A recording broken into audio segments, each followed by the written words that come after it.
First of all, I admit it. I only learned about the concept of overlanding a few months ago.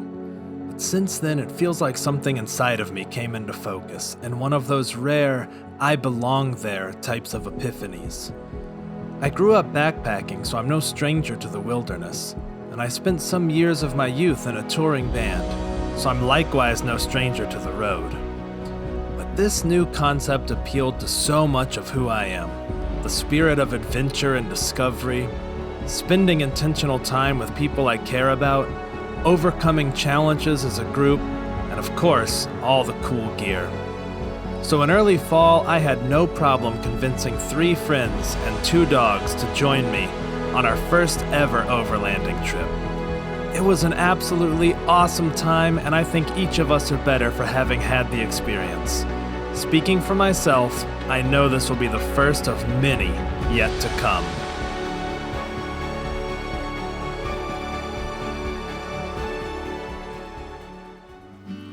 As I mentioned, for everyone involved, this was pretty much our first time doing anything like this, so we planned to leave Friday after work and spend the weekend out and about. Our goal here was to learn, find out what does and doesn't work, and figure out how to do it better in the future. We made it to camp by dusk, which was about midway between where we left and the start of our first planned trail.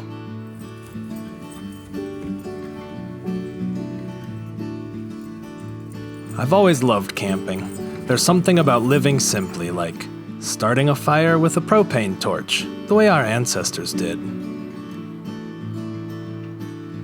And as the stress of the week burned off with the campfire smoke, we chatted for a little bit before turning in, each of us eager for the adventure that waited ahead.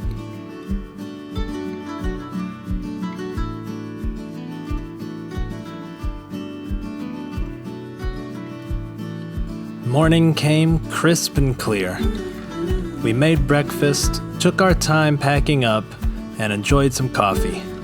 We checked the weather and were delighted to see there wasn't a cloud in the sky, not even a predicted drop of rain. That's what they sometimes call foreshadowing.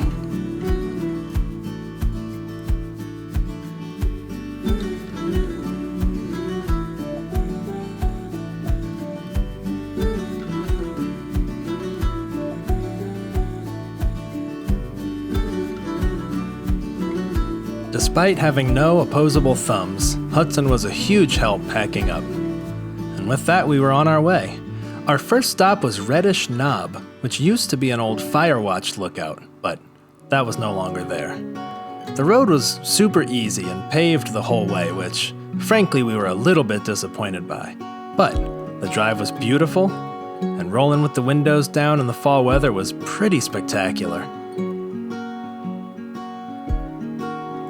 It was a little disappointing as we neared the top to see just how much graffiti there was. Like humanity in general, some of it was beautiful, some of it was funny, but some of it was just unnecessarily offensive. The views were spectacular.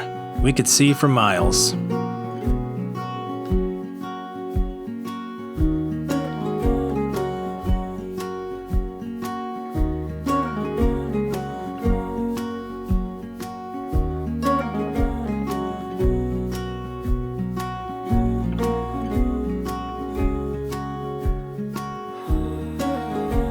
Reddish Knob sits 4,100 feet above sea level in the Allegheny Mountains and is right on the border to West Virginia.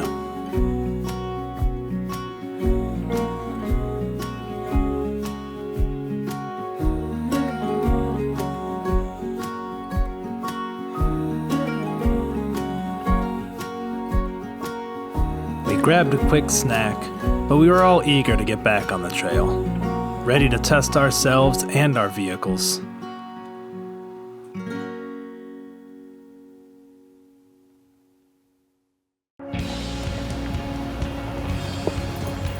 As we left Reddish Knob, headed for Flagpole Knob, we were finally getting onto some rough roads, and each of us was absolutely loving it. Cody, codename Eagle One, and his pup Louie took up the scout position in the front with his far more capable Wrangler. Sean, Hudson, and I came in the middle, in the Ranger, and bringing up the rear was Lane in his full-size Silverado. Some of these trails got a little tight, so I know Lane was stressing getting some pinstripes added to the truck, but he was keeping up no problem.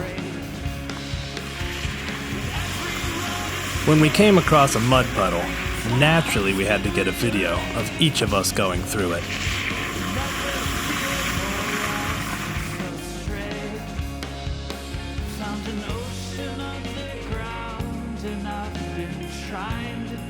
Shortly thereafter, we had reached our second knob of the day, Flagpole Knob. You'll note some raindrops on the windshield. We weren't quite sure what to think of this, and none of us had service, so we couldn't check on the weather updates.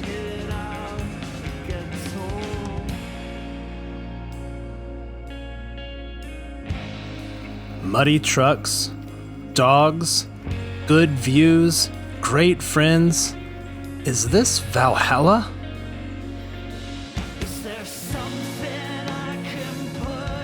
Sadly, it wasn't Valhalla, but it was Flagpole Knob, the second of our 3 destinations for the day. There was a lot of great dispersed camping, and we even considered heading back there to camp later in the day. It was right about here that my love of this hobby was firmly cemented, and I don't think I was the only one. Just look at the joy being experienced by these 3.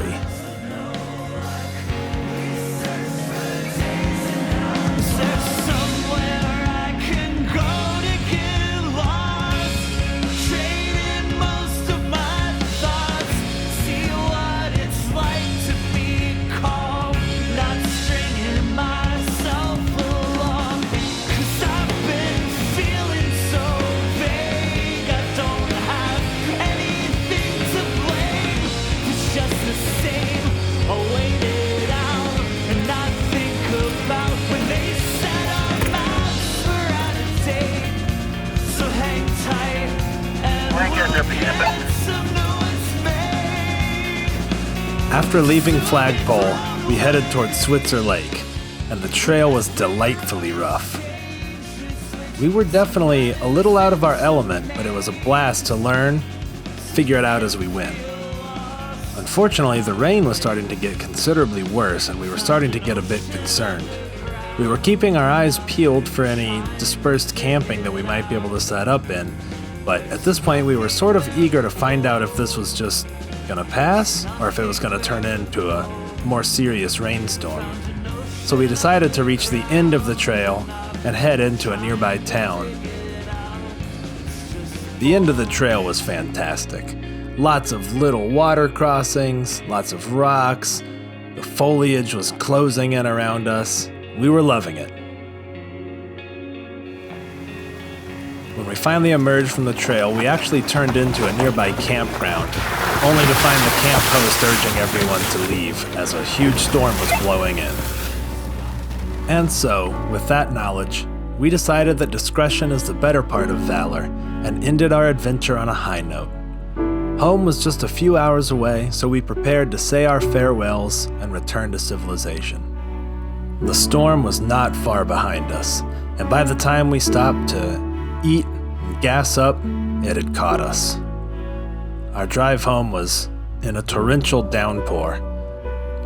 And while I was disappointed to not have a second night of camping, I was grateful that we hadn't stopped even an hour earlier and been caught in this. It would have been pretty miserable camping in this heavy wind, heavy rain, and lightning storm.